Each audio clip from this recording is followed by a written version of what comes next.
Welcome in along with Mike Renner. I'm Steve Palazzolo. Today discussing the offensive line class for the 2019 NFL Draft. We're just starting our off-season evaluations, Mike. We've graded all these guys just from a pure production standpoint. So it's an early look.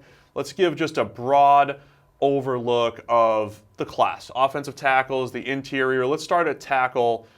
How does the class look to you? Let's discuss some of these big names. I'm actually a fan of this class. I think there's going to be a handful of guys that end up in round one, and I like the traits of a lot of these guys to end up being able to start right away. I think that's the biggest thing you look for in offensive tackles. Can they step in and play from day one? You don't want projects on the offensive line. While they might develop into stars someday, you throw those guys out there too early, that's how you get the Colton Millers of the world giving up 12 sacks, because there's such a big difference going from college to the NFL. You need guys who are technically sound already if you really are a team that's in need of a tackle. It's enough to draft them in round one. And the guy that epitomizes that is Jonah Williams from Alabama.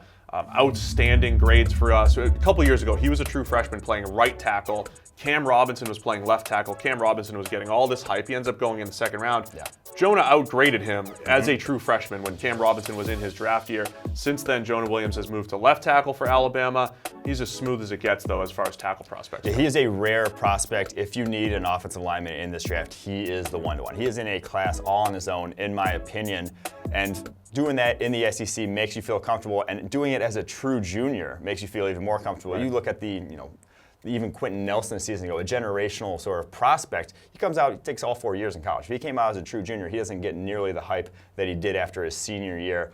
Jonah Williams already getting that hype. If he had stayed one more year in college, you'd be talking about same breadth as Nelson. Are we talking about Jonah Williams definitely staying at tackle? There are already rumors that his arms are too short. You got to move to guard. What are your thoughts? If you want to move, if you see Jonah Williams tape and move him to guard, you should be fired as an NFL GM. Wow. Because you just, one, it shows that you do not value the tackle position correctly, because it's far more valuable than guard in terms of how many pressures you allow and how much a good tackle means to you. And it also means that you value silly things like arm length over actual skill at the position, which it'd be crazy if you did it. He's a tackle, end of story. Jonah is quite fun to watch. What about some of the other offensive tackles? We have guys like Dalton Risner from Kansas State. He only gave up a handful of pressures in 4 years at Kansas State, only 4 this past year, playing right tackle for them. Cody Ford, another big right tackle for Oklahoma. Yodny Kajus for West Virginia. Some other guys that are kind of in that first round mix. Yeah, Dalton Risner is an interesting one. Risner, excuse me, is an interesting one because of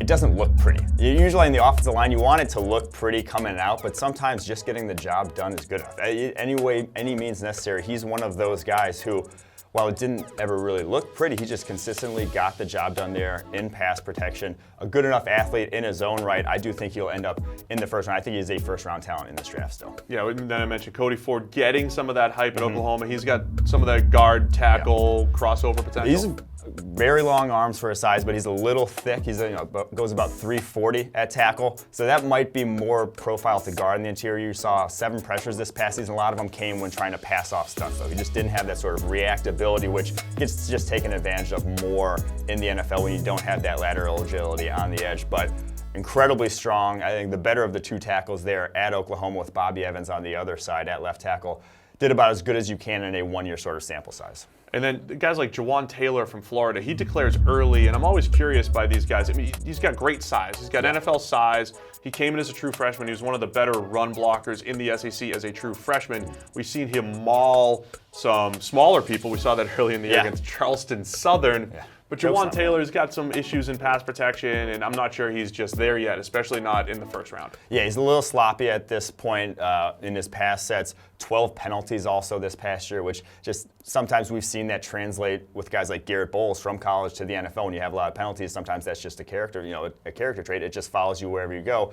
So those sort of things, I don't see him as a first rounder, but the tools, like you mentioned, are there. Would have loved to have seen him come back for another year, though. Yeah, absolutely. Another year of development would have been nice. And the other name, just for first-round hype's sake, Greg Little out of Ole Miss, former 5-star recruit. You've got that whole pedigree. Started as a true freshman. Always graded well in our system, but when you have the Ole Miss system, there's not a whole bunch of just pure pass blocking sets. There's just not a lot of reps to see what these guys are going to be doing at the NFL level. That's the thing. Would have loved to have seen him in a different offense there, but it is what it is at this point. He went to Ole Miss, but got better every single year. 20 pressures as a freshman a couple of years ago, 14, and then 10 this past year. So you love to see that. You love to see the improvement. And like you mentioned, pass blocking in the SEC. He's been good, so I think he's in that first-round conversation as well. So we've talked quite a bit about tackles, mostly because the interior offensive line class comes with a lot of question marks. Yes. Any guys to keep an eye on? Are we seeing anybody? Last year we had guards in the first round. We had guys in those top rounds that were pretty good. This year, not so much. Yeah, this is not close to the interior class last year where you had Isaiah Wynn, Quentin Nelson, Frank Ragnow, and then Billy Price ended up going in the first round as well, but we weren't as high on. But